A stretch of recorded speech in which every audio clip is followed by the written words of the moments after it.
Bharatiya Janata party के युवा और जुझारू नेता श्री नीरज सिंह जी,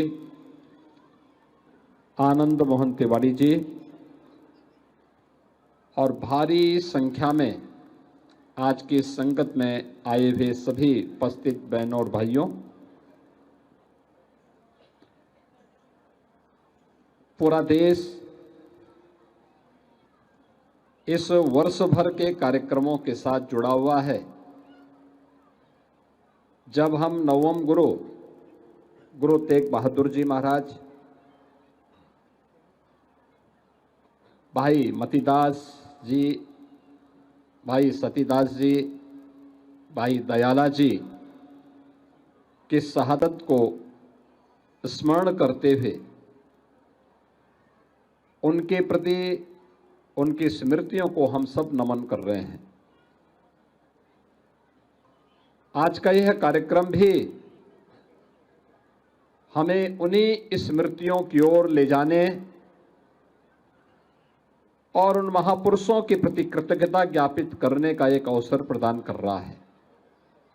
मैं इस अवसर पर उत्तर प्रदेश सरकार और उत्तर प्रदेश की 25 करोड़ जनता की ओर से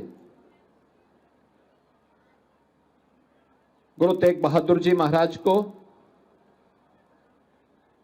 भाई मतीदास जी, भाई सतीदास जी, भाई दयाला जी की स्मृति को नमन करता हूं।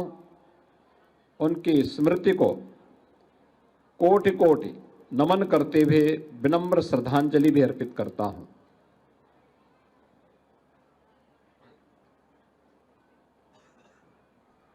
आज का ये दिन हम सब के लिए एक प्रेरणा का दिवस भी है। गुरु तेग बहादुर जी महाराज को इतनी यातना क्यों दी गई थी? क्योंकि उस समय मुगलों ने पूरे भारत का इस्लामीकरण करने की एक मुहिम चला रखी थी। औरंगजेब जैसा क्रूर बादशाह मनमानीपन पर उतर आया था। तिलक को मिटाने के लिए, जनेऊ को समाप्त करने के उद्देश्य से उसने देश भर में तो अत्याचार किया ही, लेकिन कश्मीर में जब उसके अत्याचार की पराकाष्ठा आगे बढ़ी, अफगान खान जैसा औरंगजेब का सिपह सालार वहां जाकर के अत्याचार करने लग गया, तब पंडित कृपाराम जी ने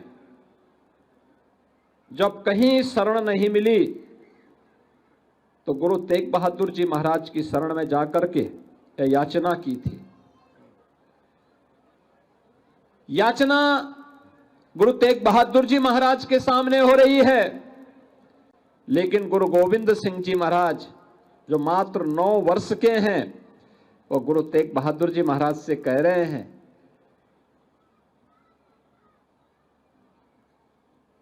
कि याचना हो रही है, आप कह रहे हैं कि किसी बड़े आदमी को अपना बलिदान देना पड़ेगा, तो आप बताइए आपसे बड़ा कौन है?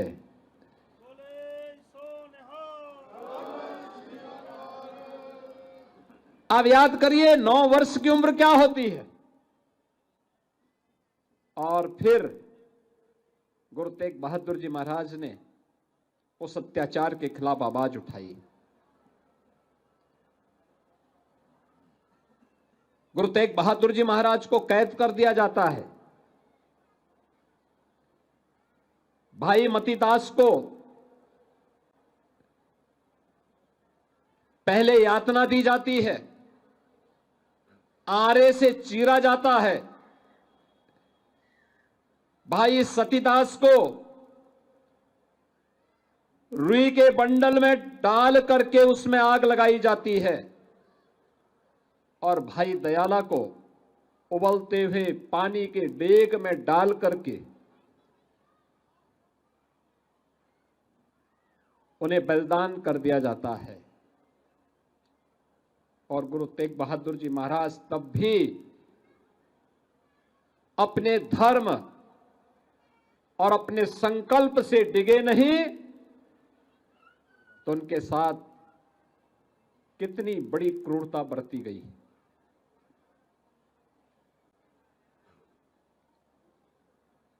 बहनों और भाइयों, में आज जब हम लोग इतिहास के उन क्रूर क्षणों को स्मरण करते हैं,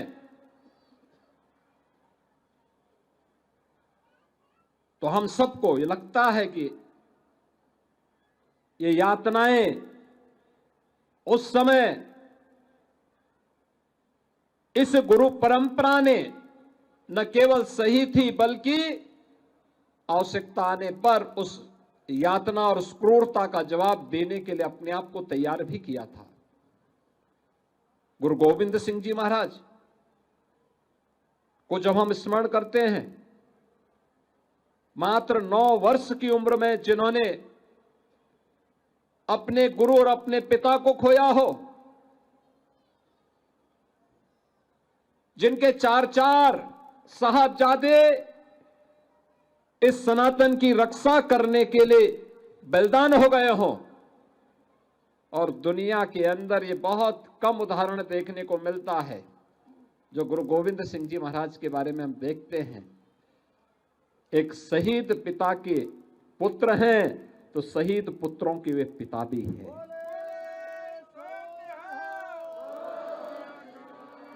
आज ये मेरा सौभाग्य है कि मैं भी अयोध्या धाम से आ रहा हूं। देश के यशस्वी प्रधानमंत्री आदरणीय श्री नरेंद्र मोदी जी आज अयोध्या में आए थे। श्री राम जन्मभूमि पर भगवान श्री राम के भव्य मंदिर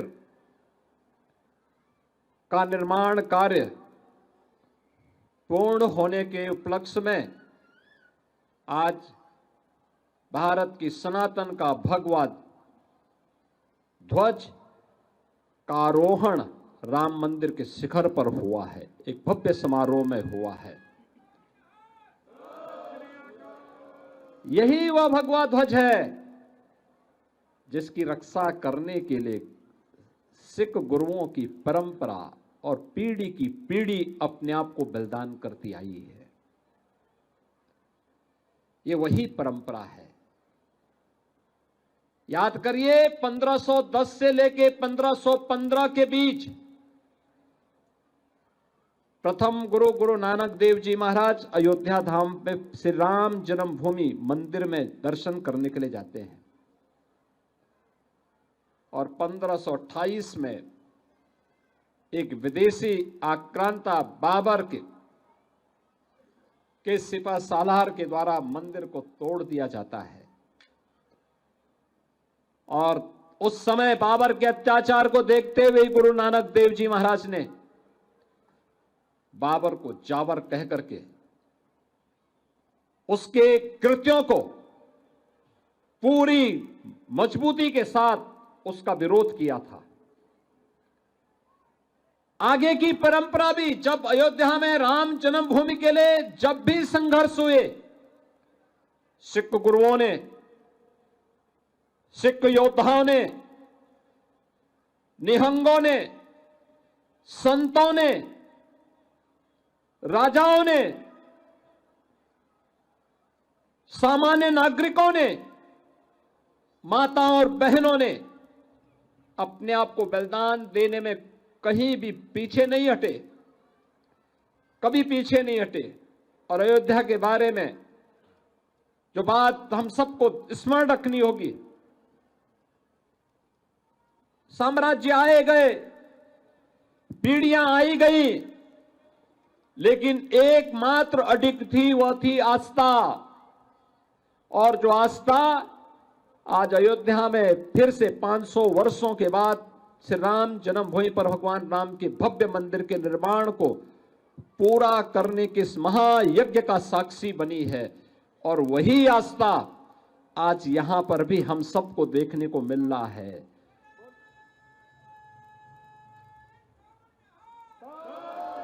350 वर्षों के बाद भी हर सिख और हर सनातनी गुरु तेग बहादुर जी महाराज, भाई मतीदास, भाई सतीदास जी, भाई दयाला जी के प्रति अपनी कृतज्ञता ज्ञापित करते हुए अपनी आस्था को व्यक्त करता है। और आज आप सबको मैं ही स्मरण दिलाने के लिए आया हूं। याद करना, सत्य को कोई धूमिल नहीं कर सकता, उसको झुटला नहीं सकता। गुरु गोविंद सिंह जी महाराज के 4 साहबजादों को भले ही जो सम्मान उस समय मिलना चाहिए था, उसके उपरांत मिलना चाहिए था, ना मिला हो, लेकिन 2020 में उत्तर प्रदेश में पहले मुख्यमंत्री आवास में और प्रधानमंत्री मोदी जी ने 26 दिसंबर की तिथि को सदैव के लिए वीर बाल दिवस के रूप में समर्पित करते हुए उन 4 साहबजादों की स्मृति को एक जीवंत बना दिया है। आने वाली पीढ़ी के लिए, हर नौजवान के लिए, हर युवा के लिए ये बनाया है, बताने का प्रयास, ये बताया है कि जो भी देश और धर्म के लिए कुछ करेगा उसके प्रति समाज इसी प्रकार से कृतज्ञता ज्ञापित करेगा। और वही कृतज्ञता ज्ञापित करने का एक अवसर हम सबके सामने आज का यह दिवस भी है। यह हमारा सौभाग्य है कि लखनऊ को गुरु तेग बहादुर जी महाराज का सानिध्य प्राप्त हुआ था। लखनऊ के याहगंज गुरुद्वारे में गुरु तेग बहादुर जी महाराज का आगमन, गुरु गोविंद सिंह जी महाराज उस समय शिशु अवस्था में थे और वह स्मृति आज भी उसी रूप में याहगंज में हम सबको देखने को मिलती है। वहां का तेज, वहां का अध्यात्म इस सिख परंपरा के गौरवशाली क्षणों में से एक है। यह हमारा सौभाग्य है कि उत्तर प्रदेश में इन स्मृतियों को और मजबूती प्रदान करने में उत्तर प्रदेश सरकार और भारत सरकार योगदान देने की दिशा में कृत संकल्पित है। आज के इस अवसर पर मैं आप सबका यही आह्वान करूंगा, हम अपनी गुरु परंपरा, अपने इन महापुरुषों और उन सभी योद्धाओं के प्रति जिन्होंने देश और धर्म के लिए अपना योगदान दिया है, उनके प्रति हमारी आस्था इसी प्रकार से अडिग होनी चाहिए जैसे हमारा एक केसरिया पताका हमेशा अपने अडिग रूप से सदैव हम सबको एक नई प्रेरणा प्रदान करता है, आगे बढ़ने के लिए एक नई ऊर्जा प्रदान करता है। हम उसी भाव के साथ कार्य करेंगे, इस विश्वास के साथ मैं एक बार फिर से नवम गुरु तेग बहादुर जी महाराज, भाई मतीदास जी, भाई सतीदास जी, भाई दयाला जी की स्मृति को नमन करता हूं।